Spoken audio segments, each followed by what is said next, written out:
Hello everyone, welcome back to the field point YouTube platform. तो हम continue करते हैं soil mechanics.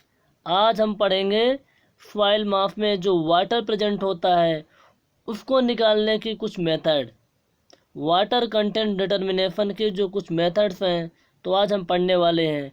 So guys, start करते हैं इस वीडियो को।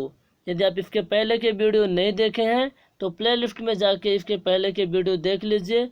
उसमें आपको थ्योरी के साथ साथ प्रीवियस ईयर क्वेश्चन भी करवाए गए हैं, जिसकी लिंक मैं डिस्क्रिप्शन में भी दे रहा हूँ।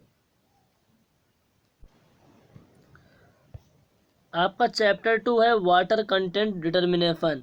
वाटर को निकालने की कुछ मेथड होती है। जो सॉइल मास में वाटर प्रेजेंट है, वो कितने अमाउंट ऑफ वाटर प्रेजेंट है उसके निकालने के लिए कुछ मेथड्स होती हैं, उनको हम डिस्कस करने वाले हैं। लेकिन बिफोर डिस्कसिंग द मेथड हमारे मन में क्वेश्चन आ रहा है कि हम वाटर कंटेंट क्यों निकाल रहे हैं। Why do we want to calculate water content of a soil मास।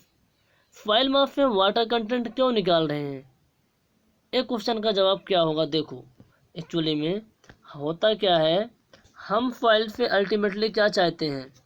ये आपका कोई ग्राउंड सरफेस है और इस ग्राउंड सरफेस में ये आपकी सॉइल है, ये आपकी सॉइल है। अब यहाँ पास कोई इंफ्रास्ट्रक्चर बना हुआ है, कोई भी इंफ्रास्ट्रक्चर बना हुआ है। मान लीजिए बिल्डिंग बनी हुई है। क्या बनी है? बिल्डिंग बनी हुई है। अब इस बिल्डिंग का अल्टीमेटली जो लोड आने वाला है, किस पर आने वाला है? सॉइल पर आने वाला है। तो इस सॉइल की स्ट्रेंथ चाहते हैं। इस सॉइल की स्ट्रेंथ कितनी होगी, कि कितनी होनी चाहिए कि इस लोड को ये बियर कर पाए। तो इसके लिए बहुत से इम्पोर्टेंट प्रॉपर्टी होती है, उनको हम पढ़ेंगे। तो क्वेश्चन हमारा क्या था कि वाटर कंटेंट क्यों निकालना चाहते हैं।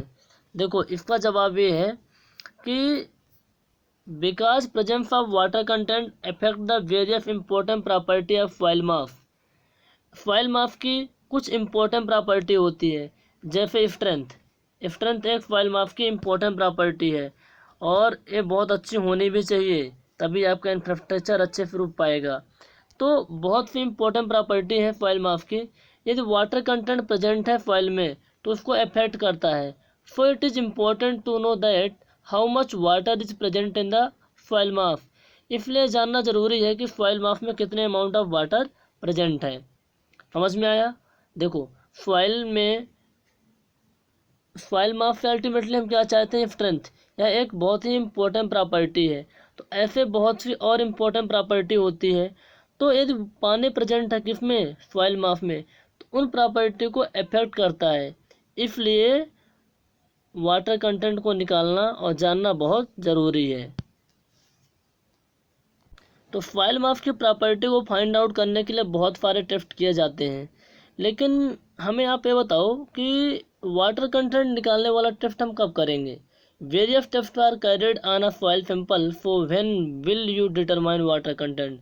तुम वाटर कंटेंट कब निकालोगे? देखो, क्या होता है, ये आपके जैसे ग्राउंड सरफेस थी, मैंने यहाँ से सॉइल सैंपल लिया और इस सॉइल सैंपल को कहीं लैब में ले जा रहे हैं।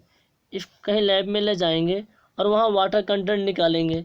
तो क्या होगा कि जब सॉइल सैंपल को एक स्थान से दूसरे स्थान पर ले जाते तो ट्रांसपोर्टेशन होता है।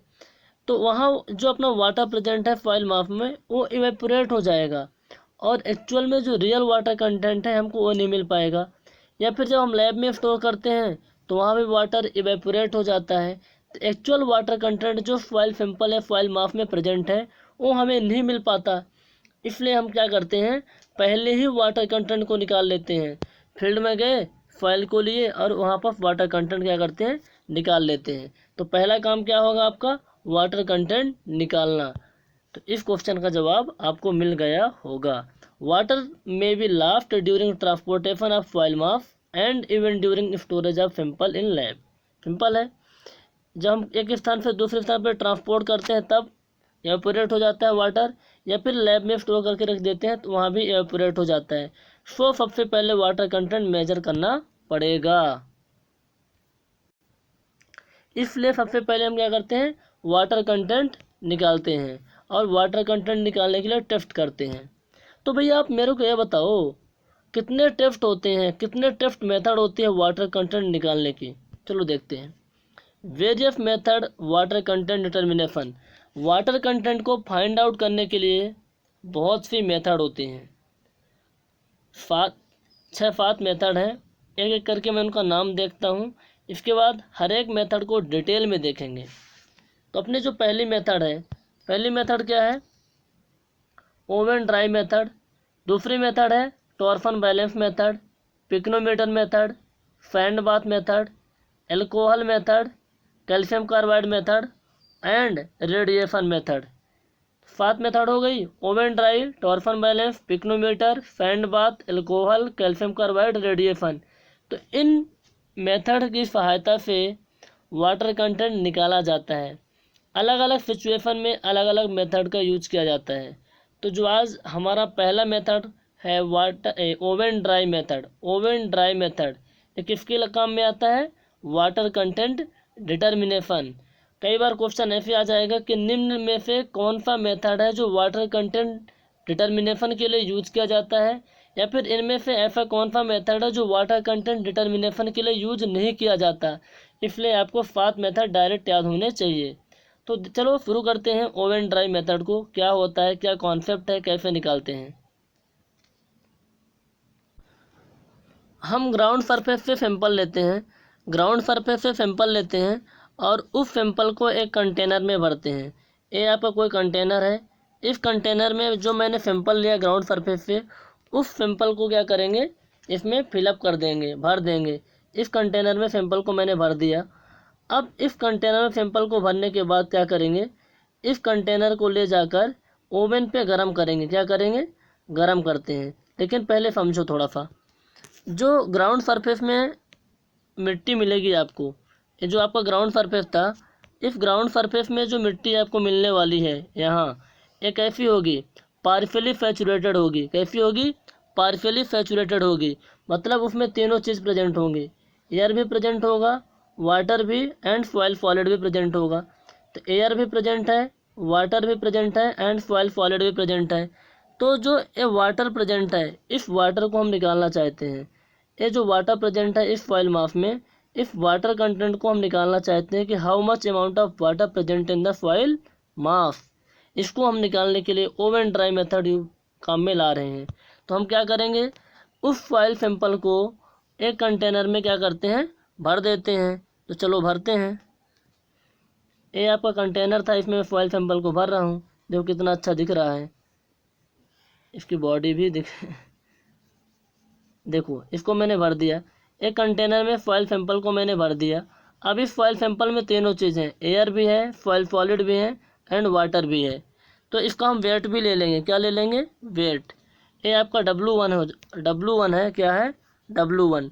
इसमें क्या क्या है? कंटेनर का भी वेट शामिल है। कंटेनर के चलो थोड़ा सा बना देते हैं। ये आपका कंटेनर था मान लो ये। तो कंटेनर का वेट भी है इसमें। सॉइल सैंपल में सॉइल सॉलिड का और वाटर कंटेंट का भी है। ये आपका W1 है।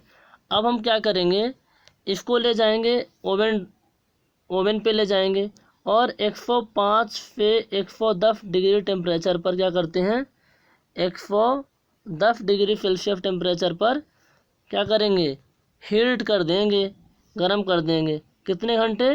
24 घंटे तक। 24 घंटे तक हम क्या करने वाले हैं, इसको गर्म कर देंगे। अब 24 घंटे तक जब इसको हम गर्म करेंगे 105 से 110 डिग्री सेल्सियस टेम्परेचर पर, तो जो वाटर है इवेपोरेट हो जाएगा। वाटर क्या होगा? इवेपोरेट हो जाएगा। और इसमें केवल बचेगा, एक तो बचेगा आपका सॉलिड बचेगा एंड एयर, और जहाँ वाटर था वहाँ भी एयर आ जाएगी। सिंपल है। उसी तरह का बना के दिखा देता हूँ। एक पूरे में एयर आ गई और इसमें क्या है, सॉलिड। ए बचेगा। हम इसका वेट ले लेंगे, कितना हो जाएगा, W2।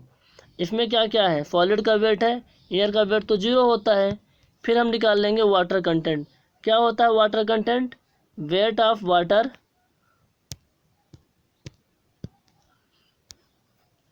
एक मिनट पेन काम नहीं कर रहा है, weight of water upon weight of solid, ये होता है वाटर कंटेंट।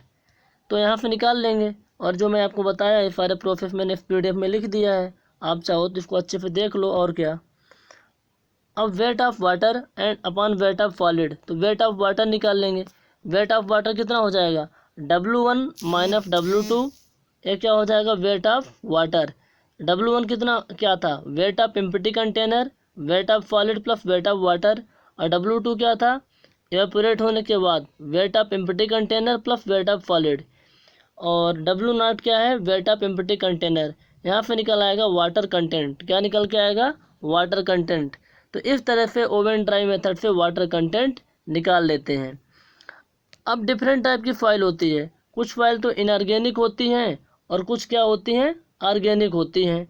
इनऑर्गेनिक फाइल जो वेदरिंग ऑफ रॉक से बनती हैं, चट्टानों, पहाड़ों या फिर हिल के टूटने से बनती हैं, ये होती है इनऑर्गेनिक फाइल। जबकि ऑर्गेनिक फॉइल कैसे बनती है, वेजिटेटिव मैटर्स, पेड़ पौधों के सड़ने से, वेजिटेटिव मैटर के डिकम्पोजिशन होने से जो फॉइल बनती है वो होती है ऑर्गेनिक फॉइल। इनऑर्गेनिक फॉइल का स्पेसिफिक ग्रेविटी 2.65 होता है, एंड जो ऑर्गेनिक फॉइल होती है उसका स्पेसिफिक ग्रेविटी कितना होता है, 1.2। तो इनऑर्गेनिक फॉइल में जब वाटर कंटेंट निकालते हैं तो उसको 105 से 110 डिग्री सेल्सियस टेम्परेचर पर गर्म करते हैं 24 घंटे तक। लेकिन जब ऑर्गेनिक फॉइल का वाटर कंटेंट निकालते हैं उसको 60 डिग्री सेल्सियस टेम्परेचर पर ही गर्म करते हैं। ज़्यादा पे गर्म करें तो जल जाएगा, क्योंकि पेड़ पौधों की पत्तियों का डिकम्पोजिशन तो बना है। यदि आपके पास इनऑर्गेनिक फॉइल है और उसमें जिप्सम भी ऐड है तो उसको 80 डिग्री सेल्सियस टेम्परेचर पर हीट करते हैं 24 घंटे तक और वाटर कंटेंट निकाल लेते हैं। आई होप ये मेथड आपको समझ में आया होगा। तो क्विकली रिवीजन कर लो, मैंने क्या पढ़ा, मैंने पढ़ा कि वाटर कंटेंट क्यों निकालते हैं, कब निकालते हैं, कौन कौन सी मेथड होती है, और ओवन ड्राई मेथड से कैसे निकालते हैं। तो गाइज आज की वीडियो में मैंने डिस्कस कर लिया ओवन ड्राई मेथड। अगले आने वाली वीडियो में हम जो रिमेनिंग मेथड है एक साथ ही डिस्कस कर लेंगे। 30-40 मिनट का एक लेंथ का वीडियो होगा जिसमें सब कुछ डिस्कस कर लेंगे। आपको वीडियो कैसा लगा आप अपने राय कमेंट बॉक्स में ज़रूर दें। Thank you watching for this video. Thank you.